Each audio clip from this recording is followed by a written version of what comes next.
Up until 2010, the most common way for people to find romantic partners was through mutual friends. Today, the most common way to meet a romantic partner by far is through online dating apps such as Tinder and Bumble. With the rise of the internet, just about every aspect of our lives has been impacted, and dating is no exception. With dating apps, you have the opportunity to match with hundreds, if not thousands of people in the local area. Unsurprisingly, this has led to a surge in revenue for dating apps like Tinder and Bumble. In 2015, Match Group, the parent company of Tinder, made less than $1 billion of revenue. By 2023, this had surged to more than $3 billion. Bumble, which is the second largest dating app, saw its revenue more than double between 2019 and 2023. The Match Group IPO'd in 2020, and Bumble IPO'd just 1 year later in 2021. Investors were enthusiastic about both IPOs, bidding their shares up to premium valuations. Yet since then, both stocks have massively underperformed, with the Match Group losing 64% of its value and Bumble losing 85%. In 2023, the online dating market showed its first signs of weakness, with Tinder parent Match Group suffering a decrease in paying customers for the first time ever. Bumble's revenue growth came in far lower than expected, and the company recently announced it will be laying off more than 1/3 of its employees. So what's going on? After a decade of growth, why are dating apps now having such a hard time? Before we take a deep dive into the online dating industry, a quick pause from today's video sponsor, Public. You might know Public.com as the all-in-one investing platform. Now, they've launched options trading, and with it they're doing something no other brokerage has ever done before. Public is sharing 50% of their options trading revenue directly with you, the customer. So whenever you trade options on Public, you get something back. And of course, there are no commissions or per contract fees either. By sharing 50% of their options revenue, you'll know exactly how much they make from your options trades, because Public is literally giving you half of it. In other words, it's a more transparent approach to options with no fees, and you get something back on every single trade. So go to Public.com and activate options trading by March 31st to lock in your lifetime rebate. Paid for by Public Investing. Must activate options account by March 31st for revenue share. Options are not suitable for all investors and carry significant risk. Full disclosures can be found at public.com/options. US members only. And now back to the video. The first online dating platforms popped up in the 1980s and 90s. As internet access became widespread throughout the 2000s, online dating increased steadily. By 2010, about 25% of newly formed couples in the US met each other online. At this point, the growth slowed down significantly. It looked like online dating had reached a plateau. This all changed in 2012 when the new ubiquitous dating app Tinder was released. Tinder quickly became the market leader. By 2020, more than half of new couples met online, with the majority of those meeting on Tinder. So what made Tinder so successful? The first dating websites used an approach similar to old-school matchmakers. You would put in very detailed information about yourself and what you're looking for in a partner. The website then matches you to people with a compatible profile.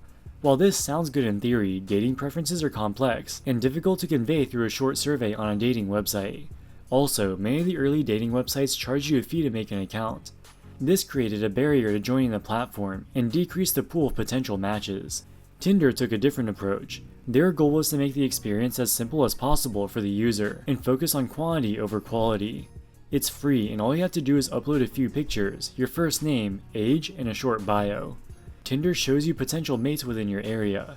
You just have to swipe right or left to like or ignore each profile. If two people match, they can then start messaging each other. It's as easy as playing a video game. While the experience is simple for the users, Tinder is powered by very sophisticated algorithms on the back end. The main goal of the Tinder algorithm is to show people profiles they are likely to match with. People have different levels of attractiveness.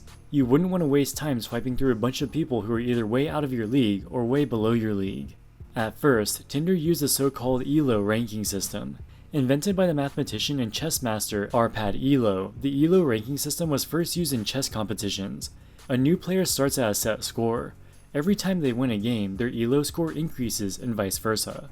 The amount your ELO score changes depends on your opponent.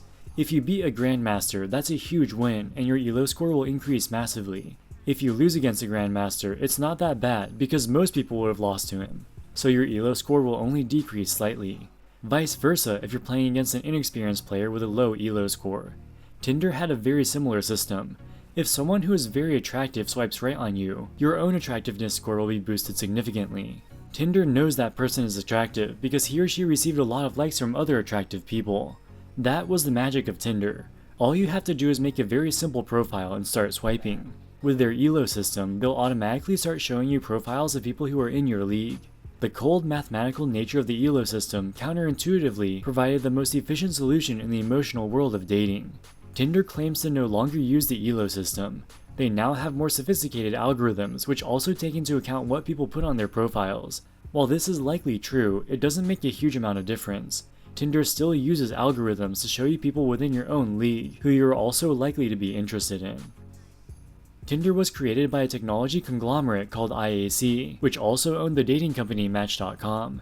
They consolidated Match.com, Tinder, and other dating apps they built or acquired under a single subsidiary called the Match Group. In 2020, IAC spun off the Match Group as an independent company. By this point, they owned many of the leading dating apps including Tinder, Hinged, Match.com, Plenty of Fish, OkCupid, and others. As of 2022, brands owned by the Match Group represented roughly 65% of market share in the US. Their only significant competitor is Bumble, which owns its namesake Bumble app as well as Badoo.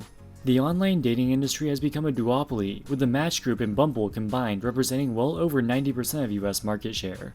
Bumble differentiated itself from Tinder by making it such that only girls are allowed to send the first message. While they claim this is to empower women, it also turned out to be an ingenious marketing move. One of the biggest problems with dating apps is a skewed ratio of men to women. For societal reasons, men are usually expected to make the first move. Thus, they are more likely to feel the responsibility to download a dating app and proactively search for a partner. Secondly, women are less likely to feel safe meeting with random guys they don't know. For these reasons, men are far more likely to use dating apps than women. On Tinder, it's estimated that there are 4 males for each female. This makes it very difficult for men to get matches. In addition to only allowing women to send the first message, Bumble emphasizes kindness and safety in their advertising. The entire point is to make women feel safe and attract them onto the platform.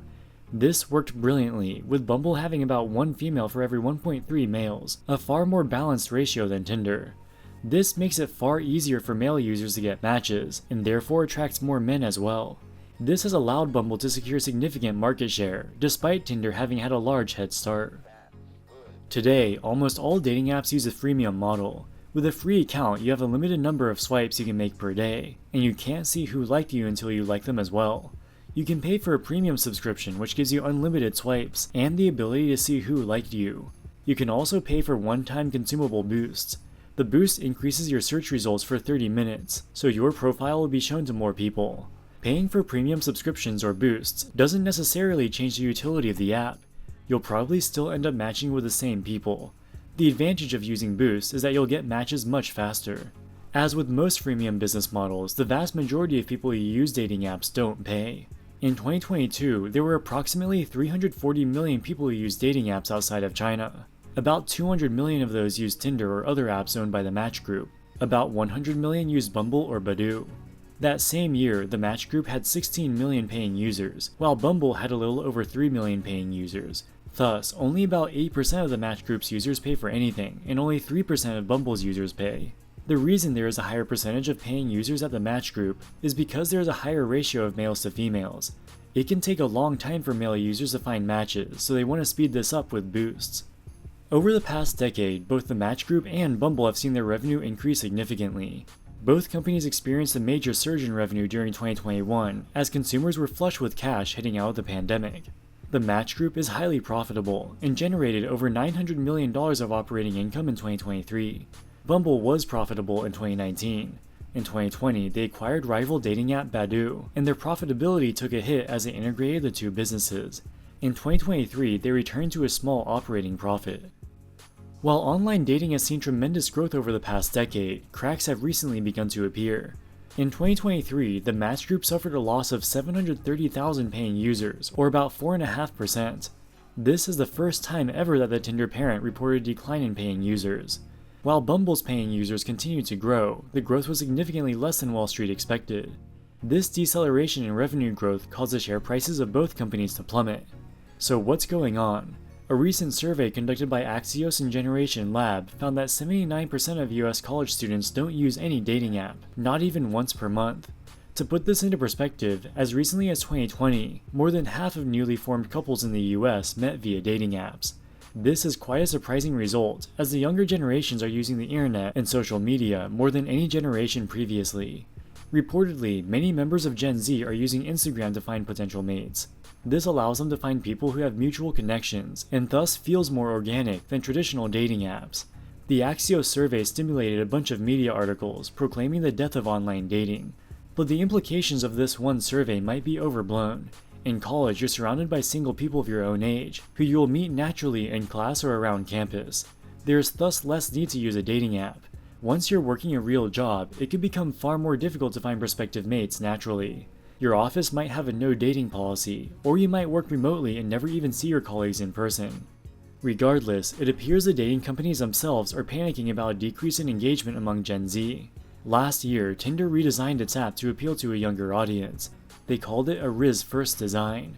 Riz is a slang word for charisma, which is used mostly by people under the age of 20. In early 2024, Bumble announced it will be laying off 350 employees, which is more than a third of its workforce. After its IPO, Bumble hired hundreds of employees in an attempt to accelerate growth. This made its organizational structure bloated, inefficient, and overly bureaucratic. Similar to Tinder, Bumble is also planning to redesign its app this year to appeal to the younger generations. With over 50% of US couples now meeting through dating apps, it makes sense that they're reaching saturation. Online dating will continue to be a lucrative industry for the foreseeable future, but the meteoric growth rates from the 2000s and 2010s are likely now behind us. Alright guys, that wraps it up for this video. What do you think about online dating? Let us know in the comments section below. As always, thank you so much for watching and we'll see you in the next one. Wall Street Millennial, signing out.